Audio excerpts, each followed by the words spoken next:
itel A70 telefone nziza kandi igezweho buri wese akifuza gutunga. Nagiye nkunda gukora ubushakashatsi ku matelefone meza kandi adahenze nza kubona ino itel A70 mitanyikunda. Ku mafaranga y'u Rwanda 95 gusa ubasha kubona itel A70 cyashya ukayitunga. Kuri processor y'akataraboneka ya octa core, iyi telefone ibasha guprocessinga ama application yawe bitagenze gake ku muvuduko udasanzwe.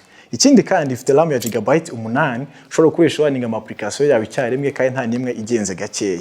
Niba ukeneye ububiko bwo kubikaho amafoto yawe, ama video ndetse n'ibindi bintu bitandukanye nk'ama application yaremereye, iyi telefone iguhereza ububiko bwa gigabyte 128 ushobora kubikaho ibyo bintu byawe nta kibazo na kimwe ufite cyuko telefone iri bwuzure. Sinakibagirwa kuvuga kuri kamera. Kuri megapixel 13 za kamera y'inyuma ndetse na megapixel 8 za kamera ya selfie, ubasha gufata amafoto meza ndetse na video kuri no telefone kandi nta kibazo cy'ububiko wagira nkuko nabivuze ruguru, ubasha gufata ayo mafoto ndetse na video ukabibika kuri ya storage bitagombye kuzura. Niba ukeneye gutunga telefone ikuyemo ibyiza byose navuze haruguru, gana iduka rya itel rikwegereye ubone itel A70 yawe nshyashya uyu munsi.